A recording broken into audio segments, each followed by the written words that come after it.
السلام علیکم friends, welcome back. Drama serial ضبط، جس کی آنے والی ایپیسوڈ میں ہم دیکھیں گے کہ ماں آئلہ کو لے کر بالکل بھی خوش نہیں کہ آئلہ اون کے ساتھ اپنی زندگی گزارے، مگر اب ماں کو کون بتائے کہ آئلہ تو اون کے ساتھ بہت خوش ہے، بلکہ آئلہ باتوں ہی باتوں میں ماں کو بتا بھی سکی کہ وہ اپنا گھر نہیں خراب کرنا چاہتی اور اون کے ساتھ اپنی زندگی گزارنا چاہتی ہے۔ تو ماں نے کہا کہ وہ کنگلا اس کے پاس ہے کیا؟ اب آئلہ نے بھی ماں کو آئینہ دکھا دیا کہ ہمارے پاس کیا ہے، ابو تو سب کچھ بیچ چکے ہیں، یہ بی جان کا ہی تو ہے جو ہمارے پاس اور اون کے پاس ہے، تو پھر آپ اتنا اتراتی کیوں ہیں؟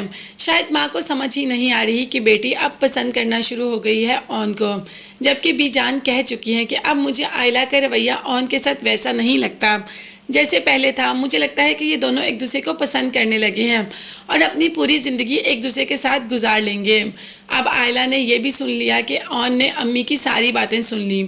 آئلہ نے اون سے کہا کہ آپ کسی کی بات کا برا مت مانا کریں، میں ہمیشہ آپ کے ساتھ ہوں۔ اون نے کہا کہ مجھے صرف اور صرف تمہارا ساتھ چاہیے اور مجھے ساری دنیا سے کوئی غرض نہیں، مگر تم ایک وعدہ کرو کہ کبھی بھی مجھ پر شک نہ کرنا۔ لائف میں بہت سے ایسے موڑ آتے ہیں جب انسان شک بھی کر سکتا ہے، لیکن تم کبھی مجھ پر شک نہ کرنا، بس میرے پر یقین رکھنا۔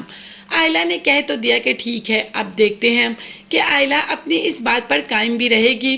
آج جب زویا کے ساتھ شاپنگ پر جا رہی تھی اور رستے میں لنچ کا ٹائم ہوا تو اون کو بھی کال کر دی کہ آؤ لنچ کرتے ہیں، جبکہ اون نے کہا کہ میں آفس میں بیزی ہوں اور میری میٹنگ بھی ہے۔ اب آئلہ اور زویا لنچ کرنے چلی جاتی ہیں۔ اون جو کہ رافع کے ساتھ ہوتا ہے، اون کے سوتیلے باپ کی ڈیتھ ہو گئی اور اس نے بھی اپنا کافی حصہ اون کے نام لگوا دیا، اتنا کہ اس سے اون ایک اچھی خاصی فیکٹری بھی خرید سکتا ہے۔ اب رافع نے اون کو مشورہ دیا کہ ہمارے پاس ہی ایک فیکٹری سیل ہو رہی ہے، اس کی آنر ملک سے باہر جا رہی ہے، تو کیوں نہ تم اس کے لیے ٹرائی کرو۔ تو اون نے کہا کہ ٹھیک ہے، اس سے اچھی بات کیا ہے کہ ہمارے قریب ہی ہمیں اتنی اچھی فیکٹری مل جائے، میں کل ہی جا کے ان کی آنر کے ساتھ ایک میٹنگ رکھواتا ہوں اور اس کو خریدنے کی کوشش کرتا ہوں، مگر اس سے پہلے اون کو ایک کام بھی نپٹانا تھا، رملہ سے بات کر کے سب کچھ کلیئر کرنا تھا کہ اوپر سے آئلہ بھی آ جاتی ہے۔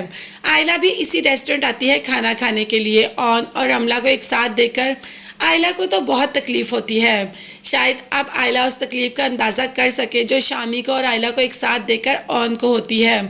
آئلہ کو غصہ تو بڑا آتا ہے اور سب کچھ چھوڑ چھاڑ کر وہاں سے چلی جاتی ہے، مگر کوئی مسئلہ نہیں، ہمارا رافع اور ہماری زویا ہے نا ان دونوں کے معاملہ ٹھیک کرنے کے لیے، تو جو غلط فہمی کی دیوار آئلہ اپنے سامنے کھڑا کرنا چاہ رہی ہے وہ نہیں ہو سکتا، کیونکہ زویا اور رافع ایسے نہیں کرنے دیں گے اور دونوں ایک دوسرے کے ساتھ پھر ہنسی خوشی اپنی زندگی گزار ہی لیں گے۔ مگر آپ سے یہ پوچھنا تھا، آپ کو زویا رافع کا کریکٹر کیسا لگ رہا ہے؟ کمنٹس میں ضرور بتائیے گا۔